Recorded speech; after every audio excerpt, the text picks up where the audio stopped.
Kapag may isang tao ang nagsasagawa ng pag-atake sa paaralan, madalas ay namamatay siya habang ginagawa ito.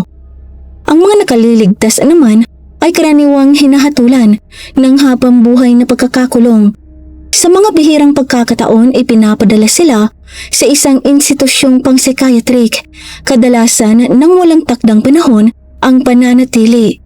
Napakabihira na ang isang mass shooter ay halos walang haraping legal na parusa dahil sa kanyang edad.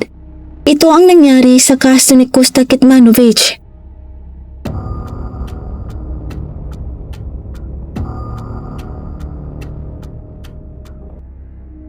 Si Kosta Kitmanovich ay mula sa Belgrade, Serbia. Ang kanyang ama si Vladimir ay isang mayamang radiologist. Ang kanyang ina si Miliana ay assistant professor ng microbiology sa University of Belgrade. Ayon kay Kosta, wala namang espesyal na mahigpit na patakaran sa kanilang bahay. Paminsan-minsan ay kinukuha ang kanyang cellphone, ngunit walang matinding parusa. Sinabi niya na mataas ang akademikong inaasahan ng kanyang ina at madalas itong nadidismaya kapag hindi siya perpekto. Inaasahan ng kanyang mga magulang na siya at ang kanyang kapatid na babae ay maging magalang at may magandang asal.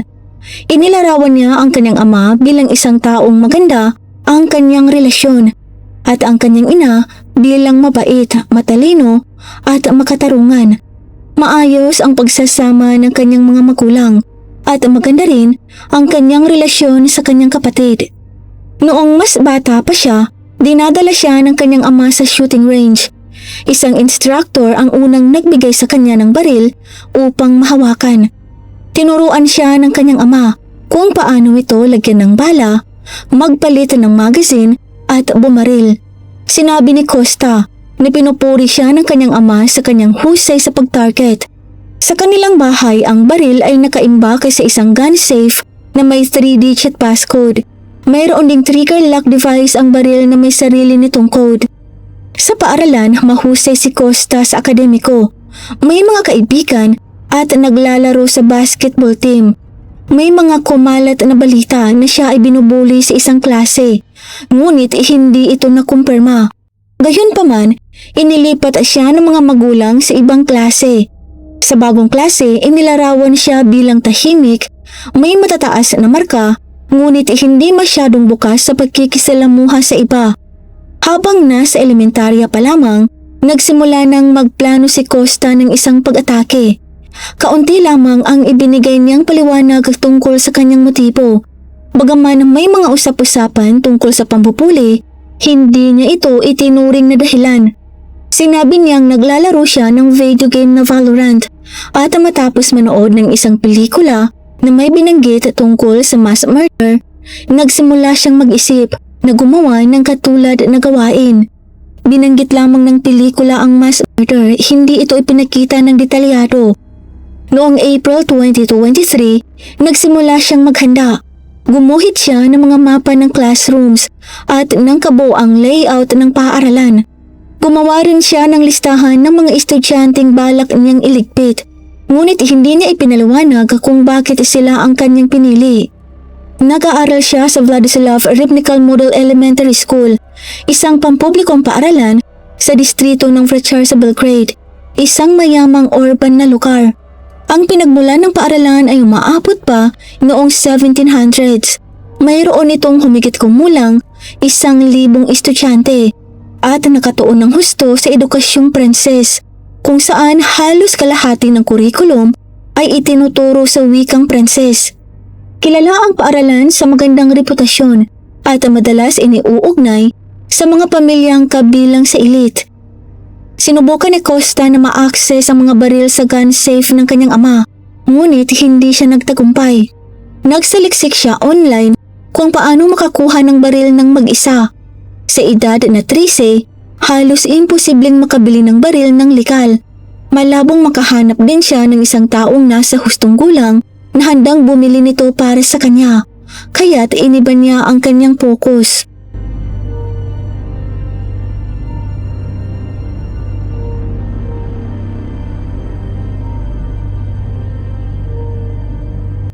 Nagising si Costa noong umaga ng May 3. Handa at determinadong isagawa ang massacre na pinalap niya ng halos isang buwan.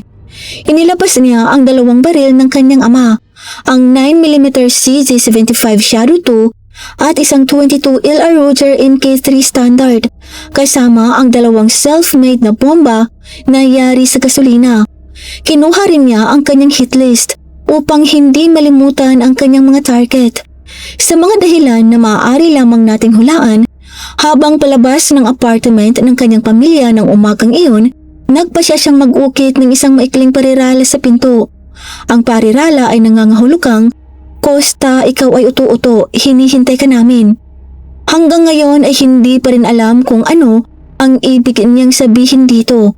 Maaaring sinubukan niyang magmukhang ibang tao ang nagsagawa ng pag-atake o nais niyang magmukhang biktima siya ng bullying o pananakot ng umagang iyon.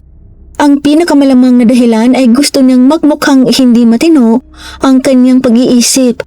Sa huli, hindi ito malinaw at tanging mga espekulasyon lamang ang natitira. Pumunta si Costa sa paaralan, bitbit ang kanyang mga sandata sa loob ng kanyang backpack. Dumating siya ng paaralan bandang 8:40 ng umaga. Pagpasok niya sa loob, agad niyang inilabas ang isa sa mga baril at itinaas ito. Humarang ang security guard ng paaralan sa harap ni Costa upang siya pigilan. Ngunit nagpaputok si Costa. Bumagsak ang security, dahilan upang makapasok pa siya sa loob ng paaralan. Sa pasilyo may 2 batang babae na nagsisilbing hall monitors. Habang naglalakad patungo sa silid-aralan, itinutok ni Costa ang baril at pinaputukan din ang 2 babae. Nang matumba na sila, muli niyang kinargahan ng kanyang baril habang naghahandang pumasok sa kanyang silid-aralan. Pumasok si Costa sa classroom at binaril ang guro habang nagsimulang magtago ang mga estudyante sa ilalim ng kanilang mga desk. Habang maraming estudyante sa paaralan ang nakatakas sa likurang pinto, ang mga nasa loob ng classroom ay walang magawa kundi ang magtago at ang magdasal.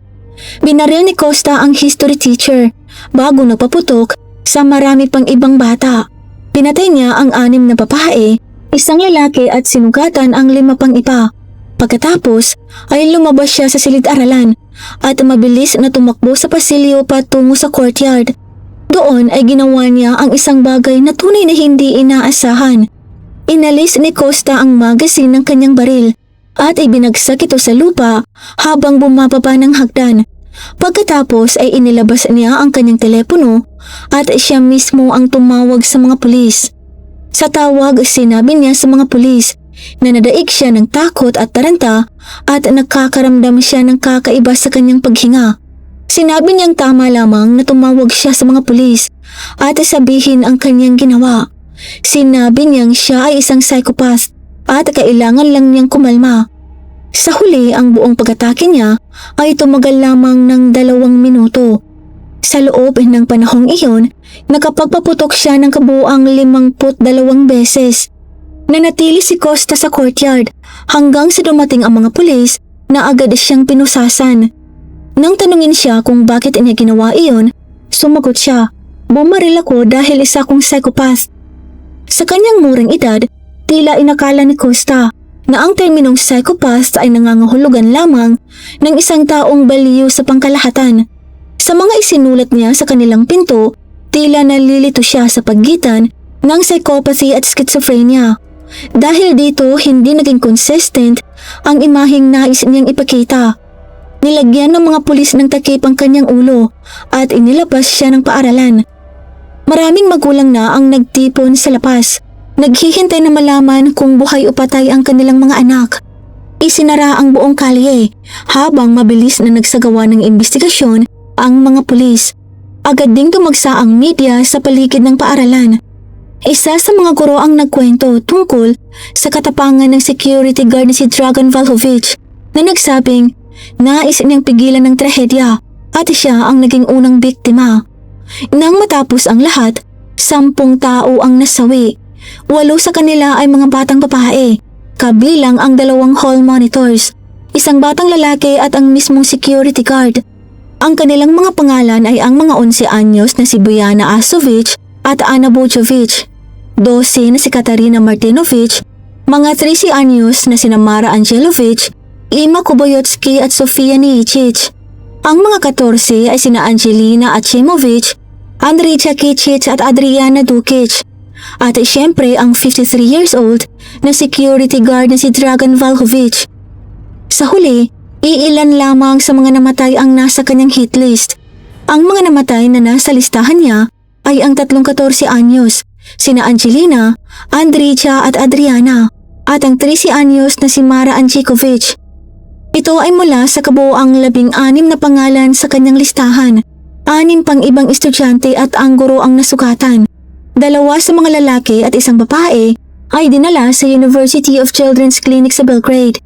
Ang 2 lalaki ay nabaril ng ilang beses sa kanilang binti. Ang babae naman ay nabaril sa ulo at kinakailangang sumailalim sa emergency surgery. Ang isa pang lalaking mag-aaral na nasugatan sa galukod ay inilipat sa isang ospital sa Chicago sa US upang maoperahan kinalaunan.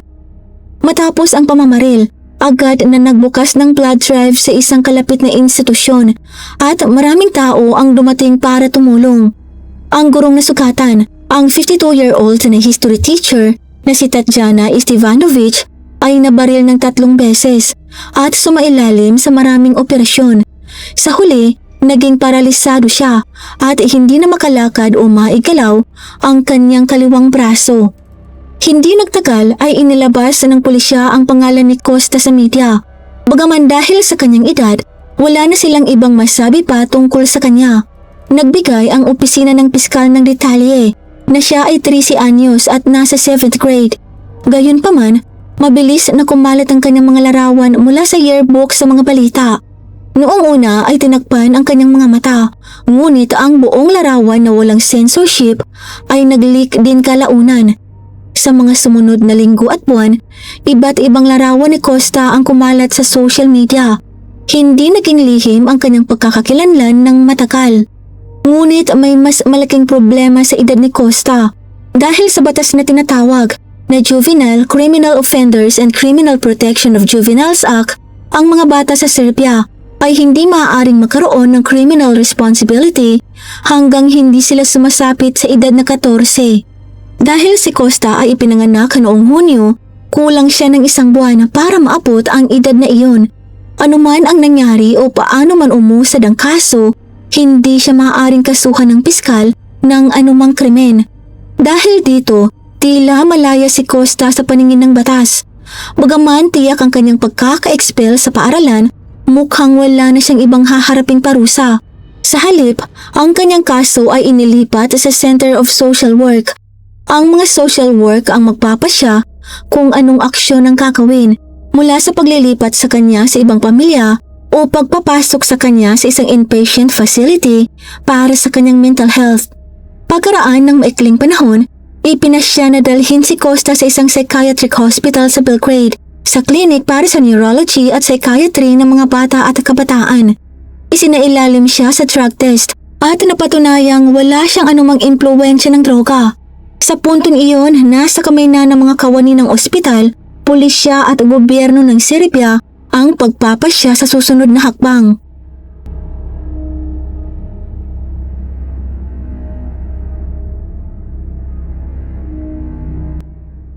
Nang kumalat ang balita tungkol sa pag-atake ni Costa, may mga usap-usap na sinasabing labi siyang binupuli kahit na kamakailan lamang siya nailipat at halos hindi nakikisalamuha sa mga kaklase. Sa kabila nito, maraming mas batang gumagamit ng mga platform tulad ng TikTok ang nagpakita ng suporta at ilan pa ay nagsabing nararapat lang ang mga nangyari sa mga di umano'y bully. Tinalakay ng Pangulo ng Serbia na si Alexander Vučić ang bansa kaagad pagkatapos ng pamamaril.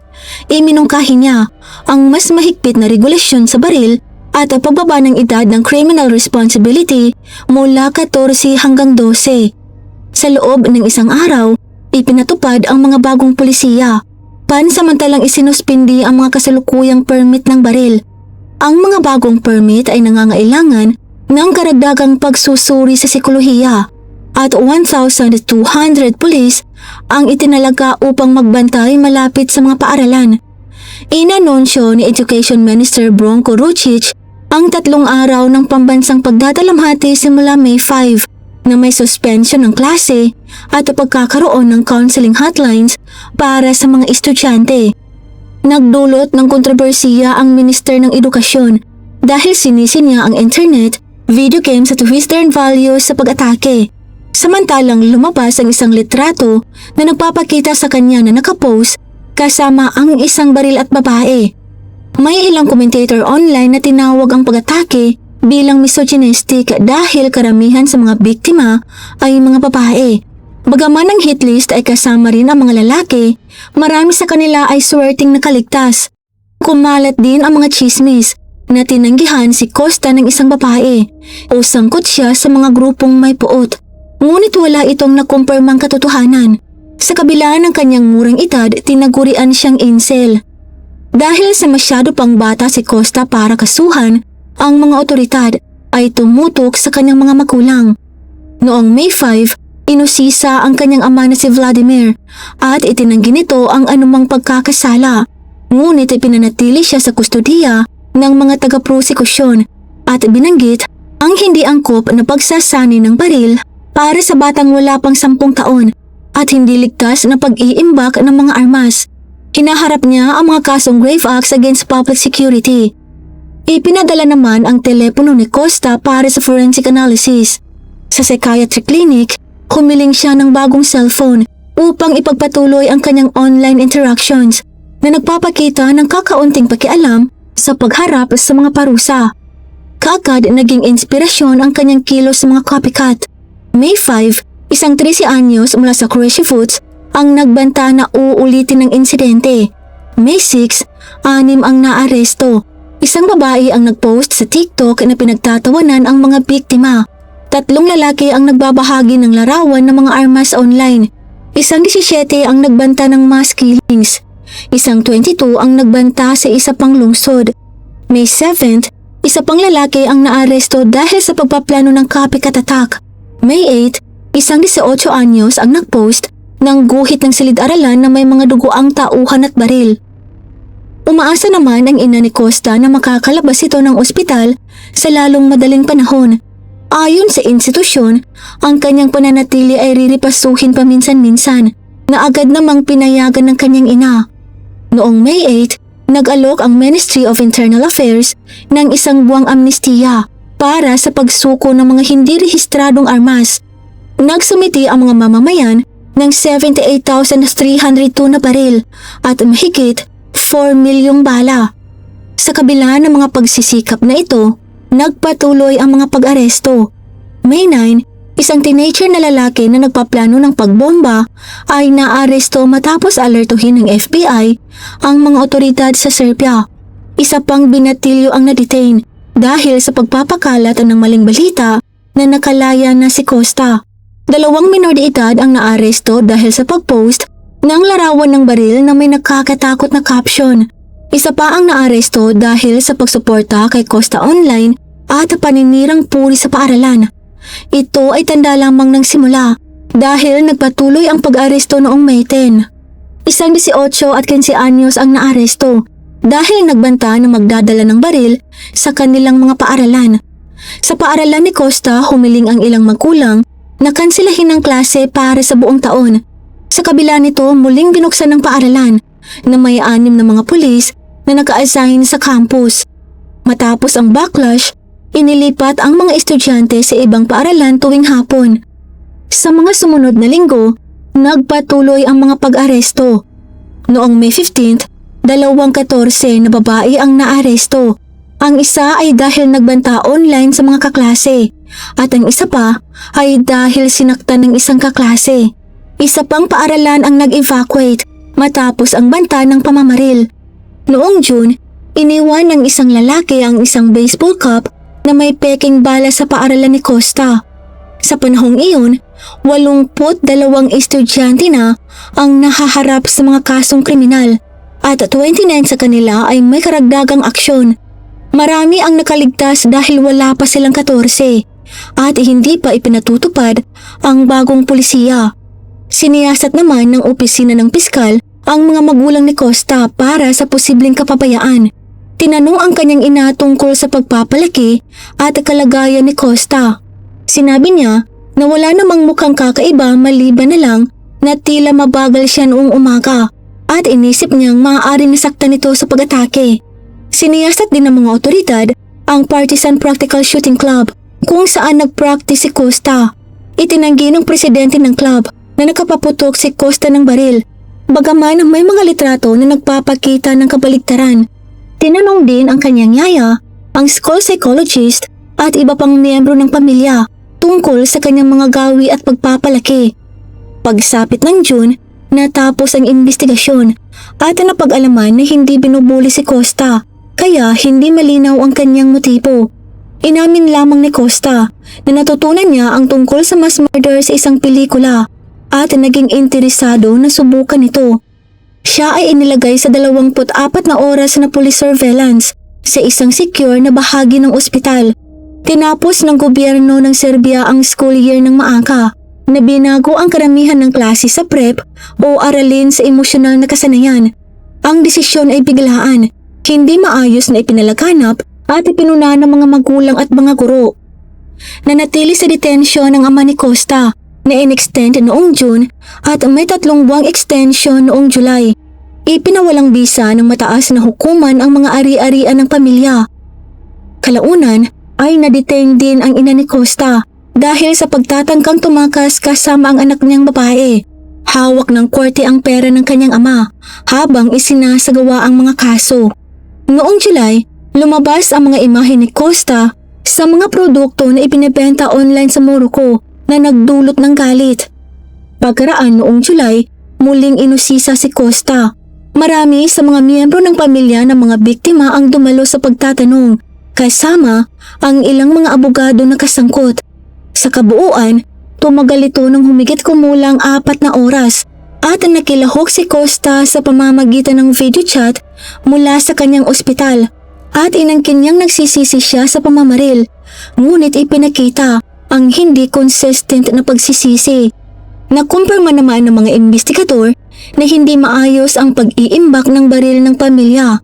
Naghain naman ng civil lawsuits ang mga pamilya ng biktima laban sa mga magulang ni Costa sa paaralan at sa estado. Natukoy na responsable sina Costa, ang kanyang mga magulang at ang paaralan, pero hindi ang bansa. Pagsapit ng August, 27 claimants pa ang sumali sa mga kaso. Humiling ang ina ni Costa na makabalik ang kanyang anak sa paaralan, ngunit limitado lamang siya sa online learning. Ang Vladislav Rybnikal School ang unang naghangad na i-expel si Costa, ngunit sinabi ng Ministry of Education na maaari lamang siyang ilipat sa isang paaralan para sa mga estudyanteng hindi makadalo sa regular na klase. Kalaunan, natapos naman ang mga renovation sa paaralan pagsapit ng September, kabilang ang pagtatanim ng 10 cedar trees bilang pag-alala sa mga biktima. Noong October, naantala ang pagdinikin ng ama ni Costa dahil kulang ang medical expertise mula sa Institute of Forensic Medicine sa Belgrade. Nagpatuloy ang mga civil lawsuits mula sa mga guro at mga magulang na nasaktan hanggang 2024 na nagsimula ang ilang paglilitis noong Mayo at Hunyo. Formal din na sinimula ng criminal trials laban sa mga magulang ni Costa at nagpatuloy ang mga kaso ng ilang buwan. Noong December 2024, nasetil ang unang kaso laban sa mga magulang ni Costa. Pansamantalang dinala si Costa mula sa mental institution upang maging witness laban sa kanila. Sa korte, nakatayo si Costa habang pinapanood ng mga magulang ng mga biktima mula sa likod ng salamin. Inamin ni Costa na isinagawa niya ang massacre gamit ang mga baril ng kanyang ama na nakuha niya sa isang closet at nailipat sa kanyang silid nang hindi napapansin ng ilang araw. Inamin din niyang pinuri ng kanyang ama noon ang kanyang kakayahan sa pagbaril. Sinisi ni Costa ang kanyang mga magulang sa pag-atake. Tungkol sa kanyang ama, sinabi niya, "Kung wala ang mga baril ng aking ama, hindi ko sana ginawa ang krimen. Nasa abot kamay ko ang mga armas." Mas mabagsik naman siya sa kanyang ina at inangkin na ang patuloy na pressure nito na maging perpekto siya ang nagdulot sa kanya ng pagkabaliw. Pagsapit ng katapusan ng Disyembre, nahatulan ang mga magulang ni Costa sa hindi pag-secure ng kanilang mga baril. Ang ama niyang si Vladimir ay nakatanggap ng 14.5 years na pagkakakulong at ang kanyang inang si Miliana ay nakatanggap ng 3 taon. Ang instructor sa shooting range na nagturo kay Costa ay hinatulan ng 1 taon na 3 buwang pagkakabilanggo. Noong March 2025, inutusan ang pamilya ni Costa at ang paaralan na magbayad ng 68,000 euro at 110,000 euro bawat partido sa unang kaso, mga nasa 4.6 million pesos at 7.4 million pesos sa kasalukuyan. Noong Mayo, inutusan silang magbayad ng karagdagang 58,000 euro sa kasong isinampa ng history teacher. Sa ikatlong kaso, natukoy silang responsable noong July 25, 2025. Ngunit hindi pa natutukoy ang halaga ng bayad. May ibang kaso pa na nakabinbin at malamang nahaharapin pa ng mga magulang ni Costa ang karagdagang parusang pinansyal na maaaring mag-iwan sa kanila ng pagkawasak pinansyal at hindi na makapagtrabaho. Sa kasalukuyan, nananatili sa bilangguan ang mga magulang ni Costa. Patuloy namang naninirahan si Costa sa isang mental institution, tumatanggap ng medikal na pangangalaga at counseling sa halip na formal na parusa. Ayon sa mga ulat, hindi labis na mahigpit ang kanyang pamumuhay doon. Maaari siyang makisalamuha sa ibang bata, gumamit ng cellphone at mag-enjoy sa mga libangan. Patuloy pa rin ang periodic review ng kanyang kaso at maaaring siya ay pakawalan sa hinaharap. Malamang na may bagong pangalan at walang criminal record. Ang kinalabasan na ito ay malinaw na kabaligtaran sa buhay na nawala sa kanyang pag-atake. Ito lamang po para sa araw na ito. Maraming salamat po sa pagsubaybay. At para po sa early access sa ating mga upcoming videos, join po kayo sa ating Crimes in Tagalog Stories Fam. Nasa description po sa ibaba ang link. Ito lamang po para sa araw na ito. Magkita po tayo sa susunod na kwento. At sa muli, mag-ingat po tayong lahat. Paalam!